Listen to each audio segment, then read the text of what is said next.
Today we're going to talk about fear. It seems like a very common theme in riding.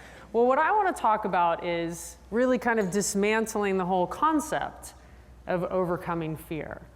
Because do you really want to have zero fear? No. Okay, thank you. Okay, so I'd like to, in this next hour and change, develop a healthier relationship to fear. Okay, because a little bit of fear is a little bit good. Yeah, absolutely. So that's what we're going to focus on. We're going to talk about fear. We're going to try and dismantle what happens when we get afraid, and then some tips, techniques, strategies for dealing with fear. Now, we call it overcoming fear. Some of you may overcome some of your fears about fear. But will you overcome fear? Probably not. But maybe we can make it just a little kinder and gentler. So sports psychology, you guys are, anyone completely unfamiliar with sports psychology? Super. Okay. So we like to try and give you guys new ways to think. Use your brains, emotions, and anything but, well, and your body to help you perform, learn, anything better. Anything that you're trying to do, I try to help you do it better. So what we're mostly going to focus on today is thinking, because I believe that everything starts with that, and I will show you how that kind of happens. Okay, so there's a couple of different things when you talk about fear. There's anxiety and there's fear. So we're going to talk about fear versus anxiety. Anybody ever thought about that there might be a difference between fear and anxiety? Yeah, there is a difference. And sometimes if you can tease out those definitions, it can make your relationship change, just like that. So we're going to break it down, how fear develops, where it comes from, how it impacts you physically, right? Huge physical response to fear, okay? How it impacts you mentally, and then the mental processes that you get stuck in. You ever notice you get afraid and the same thing happens? Same thoughts, same everything? Okay, we're going to see if we can help figure out some ways to interrupt that. Types of fear. There's different types of fear. We're going to talk about that, and then genres of fear. Genre is probably the wrong word, but I just like saying it, so. So we're going to talk about some solutions and how to apply them, and if they apply to you. All right, sports psychology. Increasing performance through mental skills, training, and practice. Okay? Anything that you learn here, or anything that you learn from a friend, a trainer, a book, a video, anything that you learn, can you just all of a sudden do it immediately and not have to practice it? Sports psychology is the same way. Same way, okay? So whatever you want to get better at, you have to practice. All right, so everybody's pretty familiar with sports psychology, so I'm just going to skip the how, why, when, where. Anyone have a question about that, or are we okay to keep going?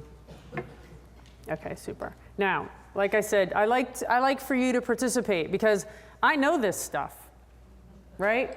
But I want to know what you want to know. So if you have questions in the middle, anywhere, please raise your hand and let's talk about it, especially if it applies, because I can almost guarantee anything that you're thinking, there are at least 3 other people that are thinking and feeling the same, okay? So you saying it might take the pressure off of somebody else and help them, okay?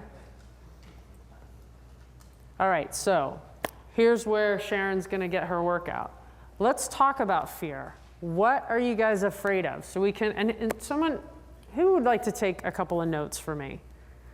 I'll take that. Super. So we're trying to develop some themes or maybe some specifics about what people are actually afraid of. So what are you afraid of?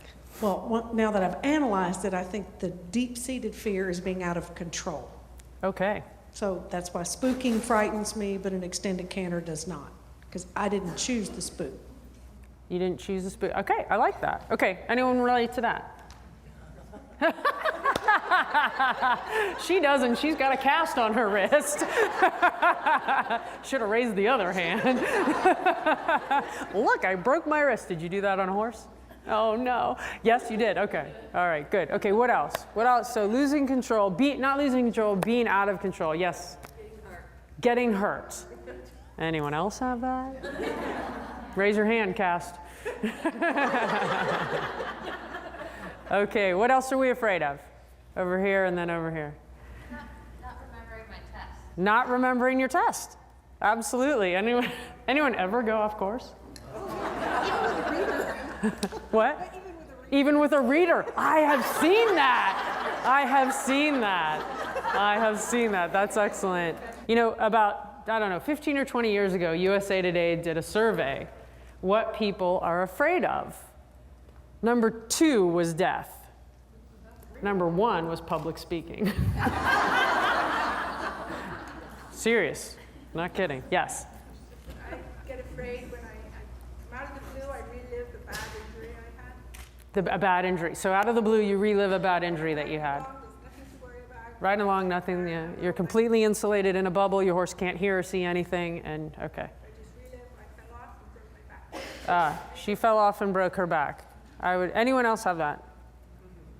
Oh, come on. Not break your back, but worry. You relive. You worry. Okay. Yeah. Okay. Okay. Thanks. What else? What else are we afraid of? The more you guys tell me, the more we can. Yes. Being underprepared. Atta girl. Yes. We're going to talk about preparation. What does fear feel like? Now we've kind of started to touch on it, and you don't necessarily have to answer this out loud, but if you think about it, what I want you to start to do is think about what happens when I get afraid, okay? Because knowledge is power. And most of us, and everybody, almost everybody that I work with and that I see, you get afraid and your brain leaves the country, okay? And can you do anything about that if your brain is gone and over there in France having a baguette and a glass of wine? No, absolutely not. But what I want you to start to think about, work with me. What does it feel like when you get afraid? What happens? So just start to meditate on this. Yes? Sweaty palms, yep. Stomach. But heart rate, stomach. Your stomach drops out. Keep a physician on hand. Your neck gets tense? Yep. Yes. Your mind goes blank, yes. Stop breathing. You stop breathing.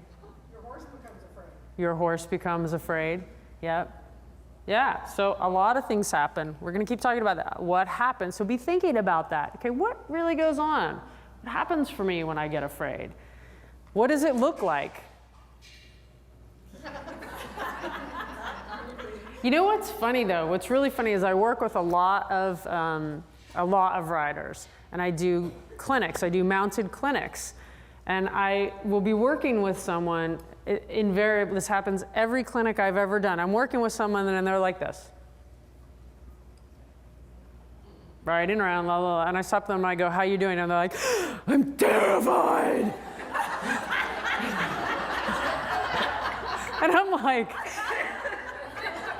well, then inform your face. I mean, it was, I mean, really, no kidding. I mean, you know what I'm talking about? They ride around and they're like, perfect.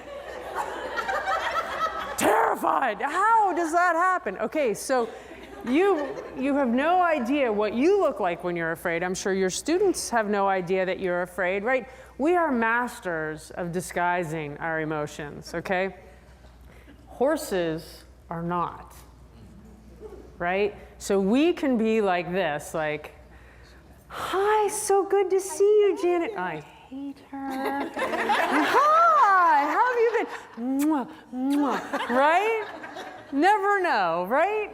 Horses, you're like, I got it together. I'm okay, Spunky. We're going to be just fine.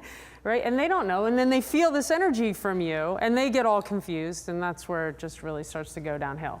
So start to think about, what do I look like when I'm afraid? Especially if you have a fear issue and you want your trainer to help you, you might need to inform your face really for them, okay?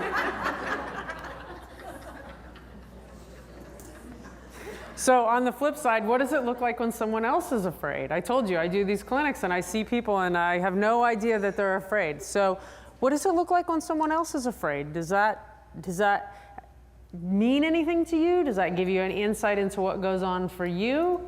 It's interesting, right? It's so personal and so individual. Have you ever thought about that?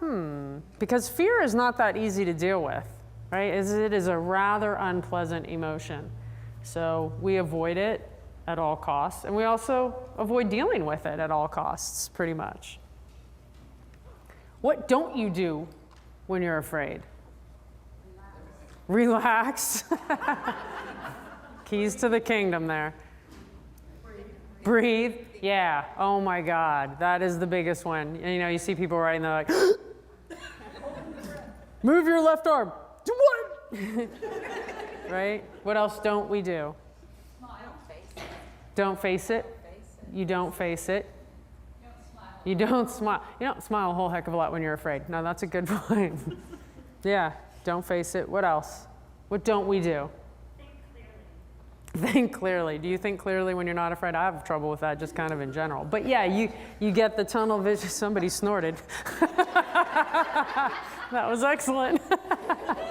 You're right. No, you don't. You get afraid and like your mind goes out the window. And when do you really need it the most?